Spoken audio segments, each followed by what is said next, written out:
लाली चिड़िया और फांकता कबूतर अपने बगीचे में सेब के पेड़ लगा रहे थे। वो सेबों के पेड़ लगाकर सेबों को बेचना चाहते थे।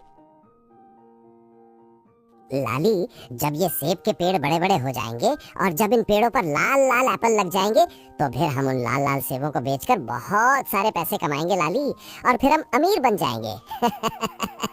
कैसा लगा प्लानिंग? जागते आंखों से अभी सपने मत देखो फाख्ता जी, क्योंकि अभी सेबों के पेड़ पर सेब लगने में 4 महीने का समय लग जाएंगे। पहले चुपचाप काम पे ध्यान दो, फिर अमीर बनने का सपना देखना। ठीक है भाग्यवान, जैसा तुम कहो। अब काम पर ध्यान देते हैं। ठीक है भाग्यवान। दोनों पक्षी बारी बारी करके पौधे लगाते लगाते कुछ ही देर में वो बहुत सारे सेब के पौधे लगा लेते हैं।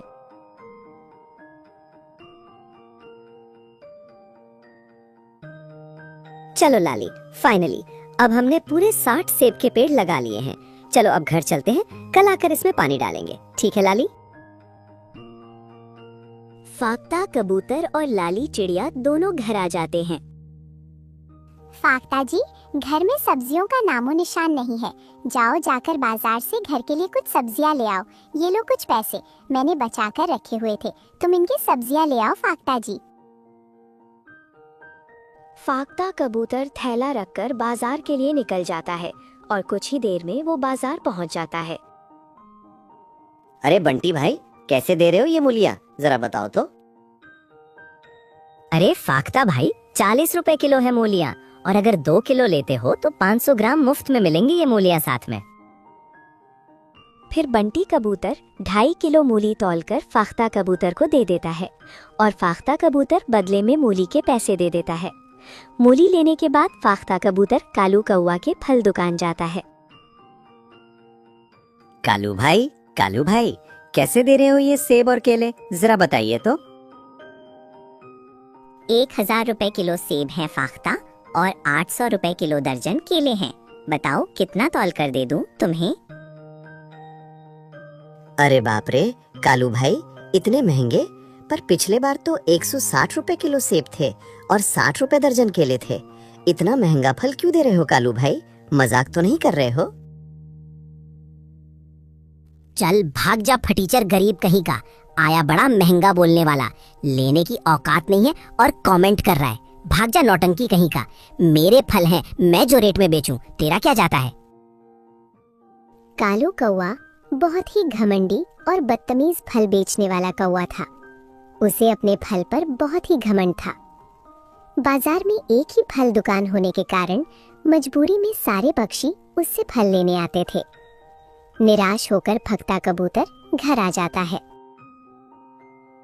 अरे क्या हुआ फाख्ता जी, तुम इतने निराश क्यों हो और खाली सब्जियां लेकर आए हो, फल नहीं लाए?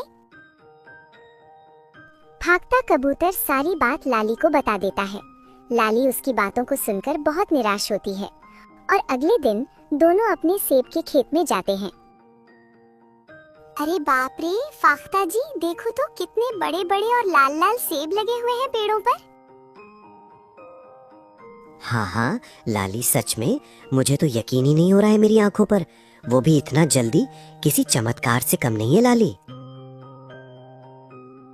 तभी वहाँ एक जादुई सेब प्रकट होती है और दोनों पक्षियों को बोलती है, तुम दोनों चिंता मत करो पक्षियों, ये लो तुम दोनों के लिए जादुई सोने के सिक्के का घर। आज से तुम इसी घर में रहना, और ये लो ढेर सारे सोने के सिक्के। और हाँ पक्षियों, लालच मत करना और साथ ही घमंड, वरना ये सारी चीजें गायब हो जाएंगी और तुम दोनों भयंकर मुसीबत में पड़ जाओगे।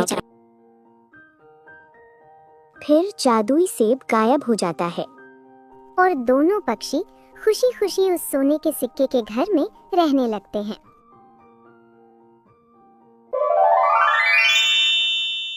फाख्ता कबूतर और लाली चिड़िया अपने खेतों में मिर्ची के पौधे उगाए हुए थे।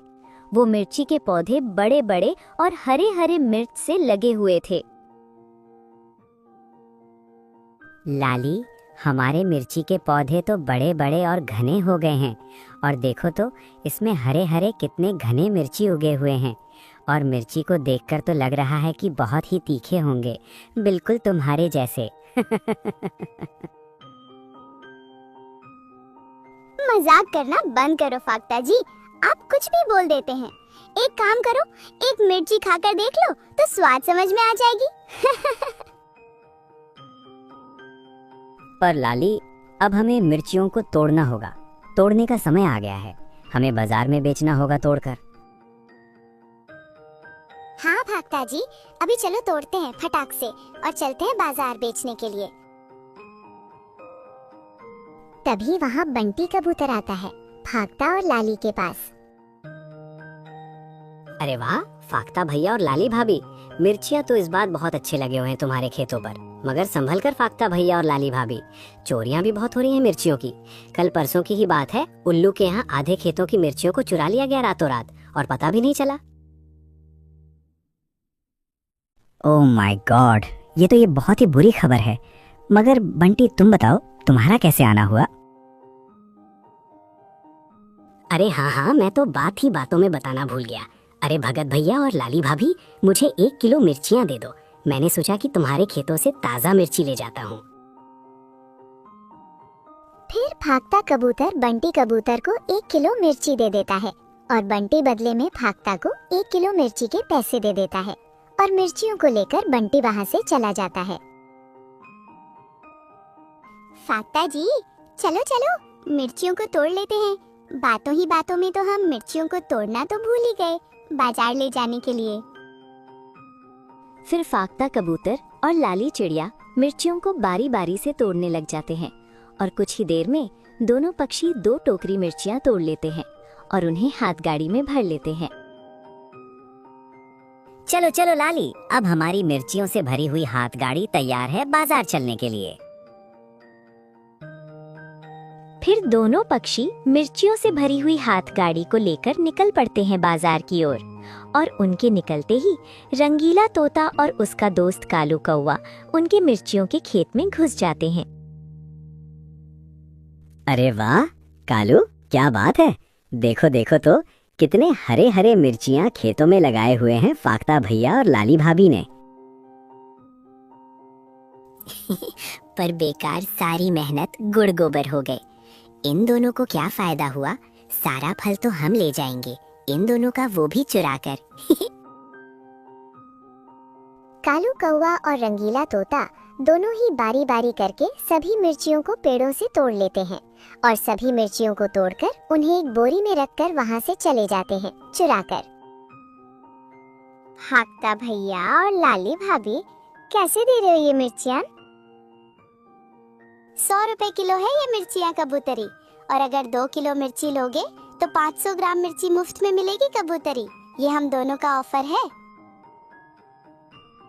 कबूतरी और अन्य पक्षियाँ लाली और फाख्ता के ऑफर सुनकर बहुत ही खुश हो जाते हैं और एक एक करके सभी मिर्चियाँ ले लेते हैं, जिससे दोनों पक्षियों की सभी मिर्चियाँ बिक जाती हैं और दोनों के पास बहुत सारे पैसे हो जाते हैं और दोनों पैसों को लेकर घर आ जाते हैं।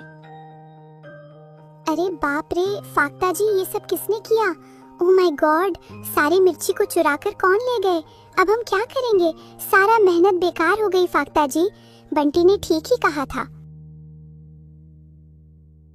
तभी वहाँ अचानक से जादुई हरी मिर्च प्रकट होती है और दोनों पक्षियों को बोलती है, फाख्ता और लाली, तुम दोनों चिंता मत करो, तुम दोनों दिल की बहुत ही नेक पक्षियाँ हो। मैं तुम्हारे लिए एक जादुई मिर्ची का घर बना देता हूँ, ये लो। अब इस जादुई घर में तुम दोनों आराम से रहना, ठीक है?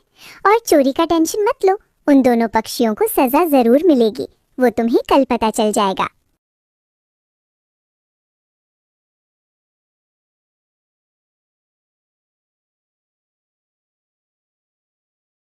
अगले दिन कालू कौवा और रंगीलू तोतो जेल में थे। जादुई मिर्ची की वजह से उन्हें उनकी सजा मिल चुकी थी और दोनों पक्षी खुशी खुशी उस जादुई मिर्ची के घर में रहने लगते हैं।